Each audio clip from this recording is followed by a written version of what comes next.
The first thing actually I'd like to say is I would like to congratulate the Bowling Green Purples on their third consecutive state championship. That's just a terrific accomplishment, and we all here at Western Kentucky salute Kevin Wallace and the Bowling Green football team. You know, to win it once is great. To win it twice is really unique, and to win it 3 years in a row is truly special. And they're all to be congratulated. That's just a terrific accomplishment, obviously, for their school and also for our city. So I congratulate them on that. Certainly, you know, I mean, for our football program, it's a very disappointing day. I don't think there's any question that this year's team had a tremendous season in many ways, and it's certainly a resume that is bowl worthy. You know, when you go 8-4, and 4 of those wins were over teams that are bowl eligible, which for us, that's more than the last 5 years combined. We had 4 wins over bowl eligible teams this year. That's more than we had the last 5 years combined. And you have a head coach who's 83-30. You know, you Antonio Andrews and Brandon Dowdy. You know, with those two, we became the only team in the country this year to set the school's single-season rushing and passing yardage records. And bowls like hot teams, you know, and we won 7 of our last 9, and we won our final 4. So those were our selling points, and that's what gave me a lot of optimism, is because we had a lot to sell. But you know, ultimately it's the system that we're in, and you know, last year we were the 7-5 team that made it, and an 8-4 and 9-3 team didn't, and this year we're the 8-4 team that doesn't, and obviously some 6 and 7 win teams did. That's just the system that we're in. I think anytime you have a setback, you know, you certainly have to analyze things and figure out how can we improve and make sure this doesn't happen again. And I think we've already done that, because going into Conference USA puts us in a conference where there's 6 bowl tie-ins, and certainly ensures that a 7 and an 8 win team like we've had when we've been left out won't be left out again. So you know, that's helpful moving forward. It certainly doesn't help this year's team, and it doesn't help our seniors, and that's who I really hate it for. I really hate it for our players and our seniors in particular, who put so much time into this season, and I hate it for our coaching staff. I mean, these guys, it's incredible. Their work ethic is 60 and 70-hour work weeks, you know, for 5 months now, and you know, the support staffs too. I mean, the strength and conditioning staff, the trainers, the equipment guys, the video staff, the media relations, marketing. I mean, everybody puts a tremendous amount of time in, and so when you have success, you want people to be rewarded with another game, and we had success. It's just disappointing that that entire group doesn't get another game. I'd be happy to take your questions. What do you think the biggest difference was between last year? You guys are 7-5 and got in this year, not getting? Is there maybe more teams being bowl eligible this year? Yeah, I mean, I think 79 teams being available for 70 spots, but in particular, the biggest difference is that this year you had 4 teams from the quote-unquote Power 5 conferences. I think having 2 ACC and 2 Pac-12 teams in the mix, you know, if you look at it, 9 teams this year were bowl eligible that did not make a bowl, but none from the ACC, SEC, Pac-12, Big 12, and Big 10 were left out. And so those conferences having teams in the at-large pool made it much more difficult. Well, what was some of the feedback that you got as to why you both were going in different directions? Well, with Mobile, and that was probably the biggest disappointment there, just because we had an 8-4 record. We won the head-to-head with Arkansas State, and I really felt like winning that last home game would get us in. But what Mobile said was that they wanted to pit the second-place Sun Belt Conference team and the second-place Mid-American Conference team, and now, as it's turned out, Arkansas State tied for the conference championship. With Detroit, you know, Ken Hoffman was tremendous to deal with again, as he was last year, and he was honest throughout, and we were the runner-up there. I mean, if they didn't take Pittsburgh, they were going to take us, but you know, I asked him, you know, what was appealing about Pittsburgh, and he said it's an ACC team that's 4 hours away, and they beat Notre Dame and Duke. I mean, so those are obviously, you know, helpful selling points there. I don't think we were as close in Shreveport. We were in the mix, but I think while we were the runner-up at Mobile and in Detroit. Then any kind of additional talks today, any last pushes with other bowls? Oh yeah, I mean, you know, you talk and you sell until you can't talk and you can't sell anymore, and you know, found out from Detroit midday that they definitely were going the route of Pittsburgh, and so you know, what we were hoping with you look at the scenarios, and if Oregon had made the Sugar Bowl or the Orange Bowl, then that would have only had the Pac-12 with 1 at-large team instead of 2. and so perhaps Shreveport would not have been able to fill with a Pac-12 team if that had happened. So I was really paying really close attention to the BCS bowls, but once I saw that Oklahoma was in the Sugar Bowl, then I knew the Pac-12 would have 2 at-large teams, and pretty much sealed our fate in Shreveport. How did the team and some of the coaches take it? Well, we haven't met today. I've had a number of players text me, and it's a resilient group. I mean, it really is. And it's interesting if you look at it. We've been bowl eligible the last 3 years, obviously, and probably the team that went to a bowl probably deserved it the least of the 3. From the standpoint that 2 years ago we were 7-1 in the league and came in second in the league and didn't get in, and this year we were 8-4 and third in the league and had some big wins and finished strong. Last year we were 7-5 and came in 5th in the league. But each year is different, in terms of the programs that are available that you're competing with and the bowls that have openings.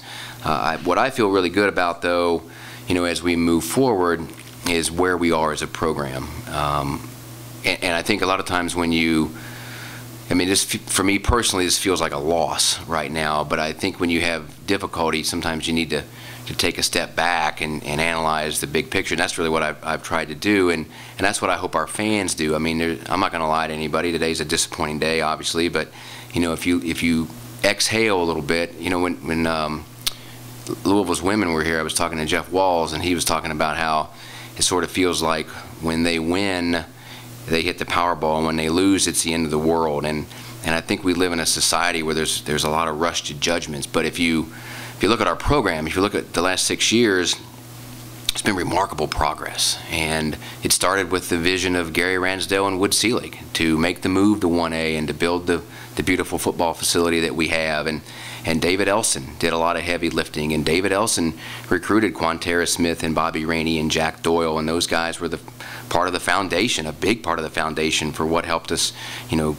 have a winning record and get to the 7-5 level. And certainly Willie Taggart came in and I think instilled a winning culture. We had a 20-game losing streak, and he came in and we had back-to-back 7-5 seasons. And then Coach Petrino came in, obviously with enormous expectations. But I think his hiring and just the spring and the summer, broadened our identity without even playing a game in terms of Western Kentucky football nationwide. And I think he did a great job, and his staff did a great job, because like I said, we had more wins this year over bowl-eligible teams in the last 5 years combined. And there were really 4 big goals for me this year, what I was hoping our football program would achieve, and we achieved 3 of them. I wanted to win more games than we did a year ago. We always want to get better. We always want to be able to look back and say we're better today than we were 12 months ago. It's not easy, but that's what the goals are. And so number one was we wanted to win more games this year than we did a year ago, which we did. We wanted to finish better in the conference than we did a year ago, which we did. And we wanted to grow our fan base, which we did. Our attendance, it needs to be better, but it was still the best we've ever had. The per game average was the best we've ever had. And then the 4th goal was wanted to win a bowl game this year. And obviously that won't happen. But I don't think the fault of that lies with our coaches or our players. I mean, I think if we had gotten into a bowl game, we would have won it, because we played so well down the stretch, winning 7 out of 9 and 4 in a row. I believe we would have won the bowl game. Obviously, we'll never know that. But a lot was achieved this year, and I hope when we get past the disappointment of today of not making a bowl game, that the legacy of this team and of the seniors is really how far this program has come over the last 5 years, and really all that was accomplished this year, and it positions us very, very well as we move forward. Talk about the on-the-field resume, with 8-4 record, Petrino, Antonio, that was a good selling point, but how much of the fact that, hadn't been able to really fill the stands as much, or maybe the fact that Western wasn't going to bring as much money to a bowl game, how tough is it to swallow that may have been the biggest deciding factor, a big deciding factor for bowls? Well, I mean, attendance is always a factor. I don't think it's what cost us this year. I mean, I really don't. I think what cost us this year is you had 2 Pac-12 teams and 2 ACC teams in the mix, and we could have sold out Houchin Smith Stadium, and I'm not sure it would have been enough to overcome that. However, certainly year in and year out, attendance is huge, and we need to fill that stadium on a regular basis. It's not, there's no reason why we can't have 20,000 plus at games, and it's heading in the right direction. I mean, the last 2 years it's been really good. Last year was good. This year was even better. So that's good, and hopefully people like the product. I mean, you think about this year. I mean, I still think that Kentucky game, you know, the topic of conversation at the SEC Media Days from Kentucky football players was the Western Kentucky game. They had that circled on their calendar, and they were looking forward to it after using the year before in Lexington, and we got their best shot, and we still won the game. And so that's huge for our program, to beat an SEC team in the season opener when you're getting their best shot. And Navy, I mean, that's a team now this year has been to a bowl game 10 out of 11 years. They rushed for over 400 yards against Indiana, over 300 yards against Notre Dame, and we held them to under 100 yards. The only team this year to hold Navy under 100 yards. So, you know, those things don't happen by accident, you know, and that's why I feel really good about where we are and where we're headed moving forward, going into Conference USA. And next year's home schedule is a neat schedule. I mean, we open up with the MAC champions here on August 28th. Elliott, Lucas, no reason to have your student body not here in full force. That's a Thursday night game, you know, so I mean we could get off to a great start with a great crowd, playing a really good MAC team, and obviously Army comes in here and a different conference schedule. So to me, there's a lot to be excited about as we move forward. How did the Sun Belt factor into all these? Well, I mean, it doesn't help only having 2 bowl tie-ins. Obviously, when every other conference has 5 and 6 and 8, 9, 10, and so on and so forth. I mean, that's not helpful.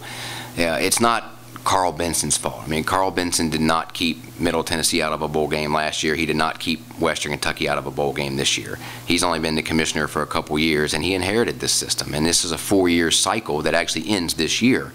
But it's a 4-year cycle, and that's just the reality of it. Now, certainly, having 2 bowl games is not helpful. I mean, if you don't win the league, you're behind the 8 ball, and that's true for everybody in the league, and that's just the reality of it. The off season now here, and coaching carousel will spin, and rumors will fly. Are you confident that Coach Petrino will still be the head coach? Well, I am, and he's actually out recruiting right now. He's going to be recruiting all this week along with the rest of his staff, and you know that's a credit to all of them. I mean, they're all about getting better every single day, and you know I feel really, really good about what they were able to achieve this year and what our players were able to achieve, and I think we have a lot of pieces in place that set us up very well as we move forward. Have you heard from Coach Petrino in particular since officially y'all weren't? Well, he was on a plane when I got the final word, but I talked to him this morning, and obviously I've talked to him every day throughout this process, and honestly had a pretty good idea of that this is where it was going to go. Like I mentioned before, the only hope really, as I tried to analyze it and find a needle in a haystack, so to speak, was that if Oregon made the BCS, then I thought there was a chance Shreveport would have an opening. But Detroit was our best chance, and we had been working that one hard. And Carl Benson was very helpful. Carl Benson was very helpful he was an advocate for Western Kentucky, particularly in Detroit. And I believe we'd have been there again if Pittsburgh wasn't available. But like I said before, I think having an ACC school 4 hours away is just very enticing for them to get that, and obviously that's the direction they ended up going. All right. Thank you all. Appreciate you all year long.